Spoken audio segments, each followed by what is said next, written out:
Baik, kami dari kelompok 8 pada mata kuliah Pendidikan Pancasila kali ini kami akan mempresentasikan tentang bab 5 yang berjudulkan Menjaga Kedaulatan Negara Kesatuan Republik Indonesia. Namun ada beberapa anggota yang akan saya perkenalkan terlebih dahulu. Yang pertama ada Bilal, Dimas, Rizky, Nimal, Adit Aryadi, Ahmad Azwan, Yasir Akmal, Rafael, Artanti, dan Fajar Ayu. Jadi pada presentasi kali ini terdiri dari 4 poin materi, yakni bentuk-bentuk ancaman, kemudian ancaman dalam negeri, dan juga ada ancaman luar negeri, dan yang terakhir adalah strategi mengatasi ancaman tersebut. Pada materi pertama akan dibacakan kepada Dimas, dipersilahkan. Baik, terima kasih atas waktunya. Langsung saja ke materi yang pertama, yaitu bentuk ancaman bidang IPOLEK Sosbud Hankam. Ancaman dapat dikonsepsikan sebagai setiap usaha dan kegiatan, baik dari dalam maupun luar negeri, yang dinilai membahayakan kedaulatan negara, keutuhan wilayah negara, dan keselamatan segenap bangsa. Menurut Undang-Undang Nomor 3 Tahun 1982, ancaman mencakup ancaman, tantangan, hambatan, dan gangguan. Next. Dan selanjutnya, ancaman aspek ideologi. Sejak beberapa tahun belakangan, Indonesia mengalami persoalan ideologi yang cukup besar pengaruhnya terhadap kehidupan nasional, baik persoalan yang berasal dari dalam maupun dari luar. Next. Lalu yang selanjutnya yaitu contoh ancaman ideologi.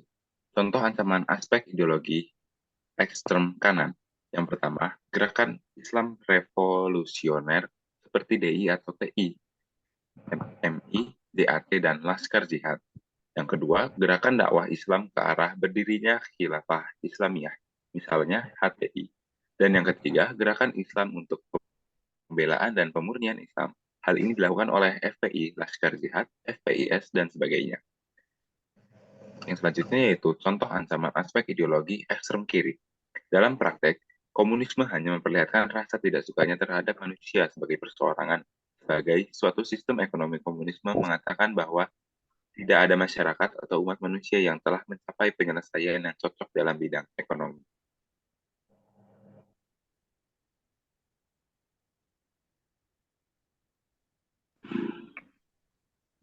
Strategi politik. Persoalan lain yang masih sangat dirasakan dalam kehidupan politik di Indonesia adalah tingkat kesadaran politik masyarakat yang masih rendah. Dengannya kuatnya primordialisme, maka sering tampak pengutamaan kepentingan kelompok atau golongan atas kepentingan bangsa dan negara, dan seringnya terjadi friksi dalam masyarakat yang terkait dengan aspek-aspek primordial seperti agama, suku, ras, dan sebagainya. Adapun contoh ancaman politik, yang pertama peristiwa AAPRA di Bandung yang terjadi pada tanggal 23 Januari 1950 yang dipimpin oleh Kapten Raymond Westerling. Yang kedua, peristiwa Andi Ajis di Makassar pada tanggal 5 April 1950 yang dipimpin oleh Kapten Andi Ajis serta anak buahnya Letko Ahmad Yunus Moko Ginto serta stafnya. Yang ketiga, peristiwa RMS di Maluku yang terjadi pada tanggal 24 April 1950 yang dipimpin oleh Dr. Saumakil, mantan Jaksa Agung Negara Indonesia Timur. Yang keempat, peristiwa DI dan atau DII. DII atau TII adalah gerakan suatu kelompok yang ingin mendirikan suatu negara Islam tentang tentara sebagai inti kekuatannya. Yang kelima, peristiwa PRRI dan Permesta di Sumatera dan Sulawesi. Pemberontakan ini murni masalah politik dalam negeri yang nyaris didukung oleh kekuatan luar negeri yang terjadi pada tanggal 15 Januari 1958. Ahmad Hussein sebagai penguasa daerah Sumatera Tengah memproklamasikan berdirinya pemerintahan revolusioner RI yang terlepas dari pusat dan langsung menyusun pemerintahan baru di bawah Safarudin Prawinegara sebagai Perdana Menterinya. Yang keenam, pemilu 1 tahun 1955. Pemilu 1 tahun 1955 diselenggarakan tanggal 29 September 1955 untuk memilih anggota DPR dan tanggal 15 Desember 1955 untuk memilih wakil rakyat yang duduk di Dewan Konstituante. Sementara di kalangan masyarakat berpendapat untuk kembali kepada Undang-Undang Dasar 1945 makin kuat kegagalan konstituante untuk menetapkan UUD serta perdebatan-perdebatan di dalamnya menyebabkan situasi politik di dalam negeri yang telah bergolak karena adanya pemberontakan daerah dan gangguan keamanan semakin gawat.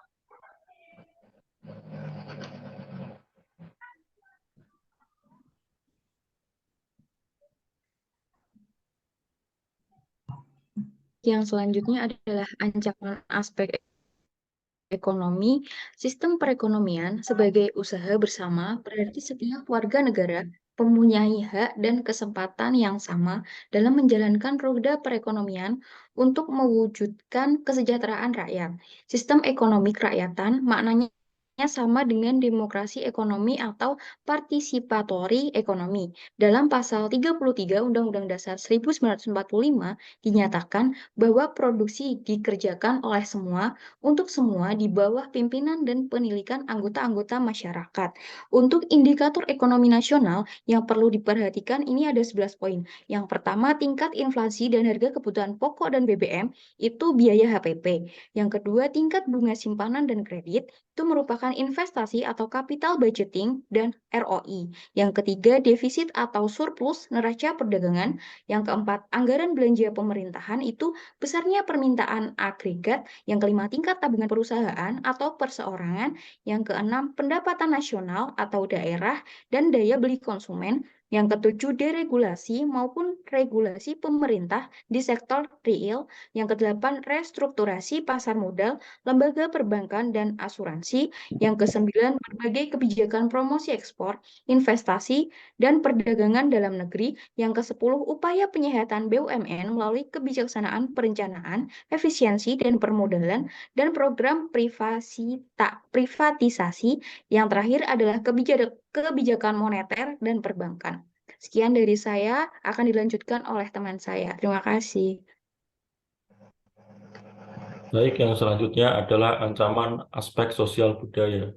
Perbedaan sosial baik secara vertikal maupun horizontal pada akhirnya harus juga dilihat sebagai perbedaan kepentingan yang akan membuka kemungkinan terjadinya benturan serta friksi antar kelompok yang mengganggu ketahanan nasional. Masih besarnya ketimpangan dan ketidakmerataan pembangunan dan hasil-hasil pembangunan menimbulkan berbagai rasa tidak puas dan keputusasaan di masalah SARA. Selanjutnya masuk ke ancaman aspek pertahanan dan keamanan.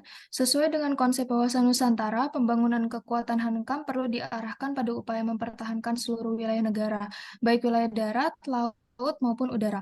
Wilayah Indonesia yang 2/3-nya merupakan wilayah laut menempatkan laut dan udara di atasnya sebagai mandala perang yang pertama kali akan terancam, karena digunakan sebagai initial point untuk memasuki wilayah darat.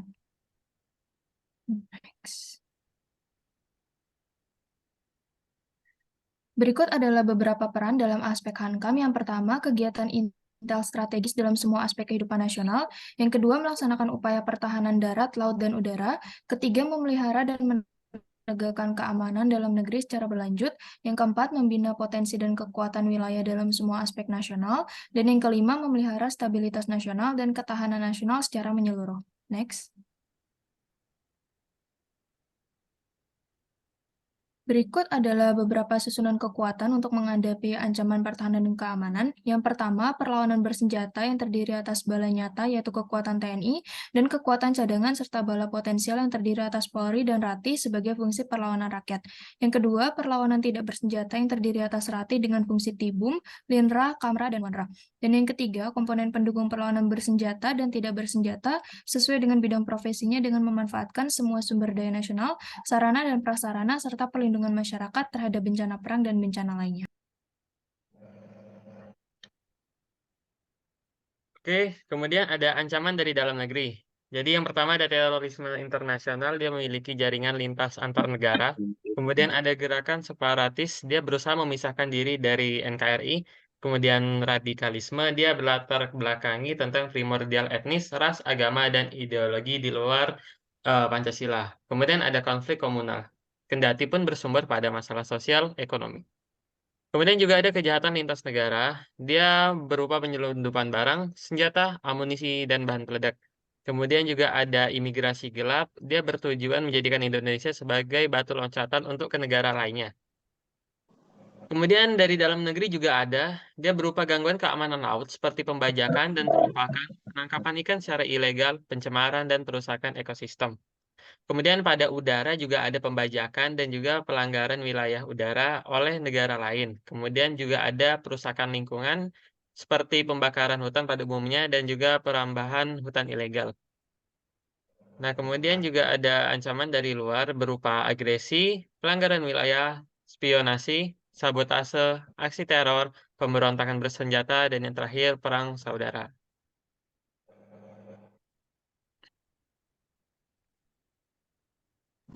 Oke, selanjutnya yaitu nomor 4, ada strategi mengatasi ancaman dalam menjaga kedaulatan.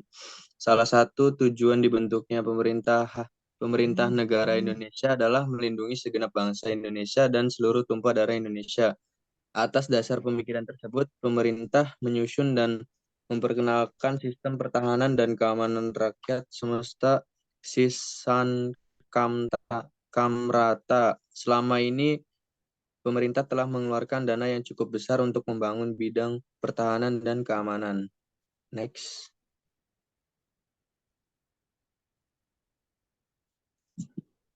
Contoh strategi mengatasi ancaman dalam menjaga kedaulatan, yaitu yang pertama ada strategi politik.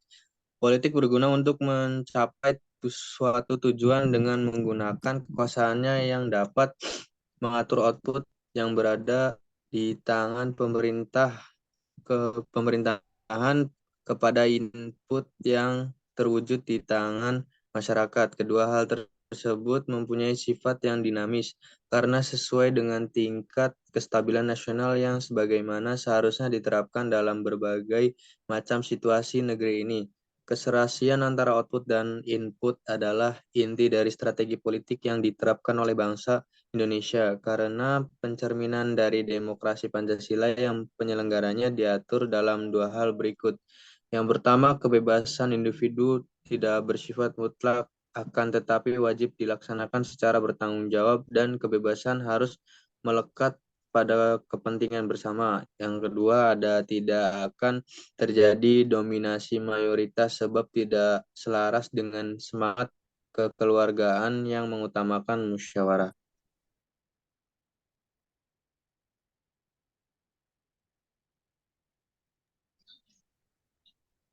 Oke, strategi ekonomi. Upaya ini dilakukan dengan meningkatkan kapasitas produksi dan kelancaran distribusi barang dan jasa yang wajib merata di seluruh bagian Indonesia. Upaya tersebut sangat erat dengan ketahanan nasional karena pembangunan di Indonesia sendiri menitik beratkan di bidang ekonomi yang berfokus meningkatkan pendapatan nasional dan menjamin pemerataan serta keadilan sehingga tidak jomplang antara miskin dan kaya. Kestabilan ekonomi dapat tercipta bila adanya stabilitas ekonomi yang sehat dan dinamis, mampu menciptakan kemandirian dengan daya saing tinggi, serta muara untuk kemakmuran rakyat yang adil dan merata. Hal-hal tersebut terjadi apabila ada pembinaan terhadap berbagai hal yang menunjang diantaranya sebagai berikut. 1. Sistem ekonomi dijalankan dengan ekonomi kerakyatan untuk menjamin kelangsungan hidup bangsa. 2. Harus menghindari free fight liberalisme yang menguntungkan pelaku ekonomi kuat bersifat dominan dengan mematikan potensi daya kreasi unity ekonomi di luar sektor negara dan pemusatan kekuatan ekonomi pada suatu kelompok. 3. Struktur ekonomi dioptimalkan secara seimbang di dalam semua bidang dan saling menguntungkan. 4. Pembangunan ekonomi berasas kekeluargaan yang mendorong masyarakat menjadi aktif dan partner usaha dari pemerintahan, BUMN, koperasi, badan usaha swasta. 4. Pemerataan pembangunan dan hasil-hasil wajib dilakukan melalui keseimbangan dan kelarasan pembangunan antara wilayah dan sektor. 5. Menggunakan sarana iptek dalam menumbuhkan kemampuan bersaing.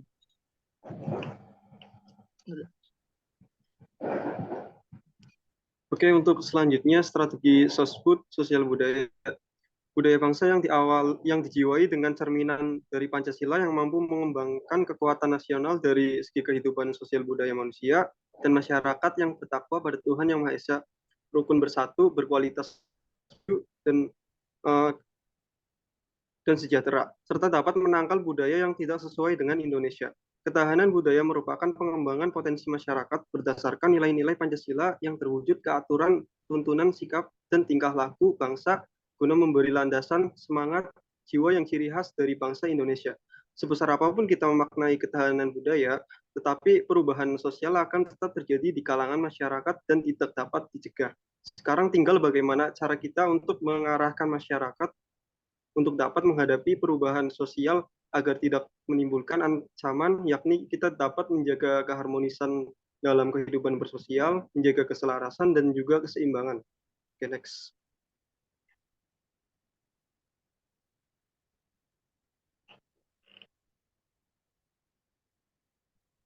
Baik, untuk selanjutnya, strategi Hankam.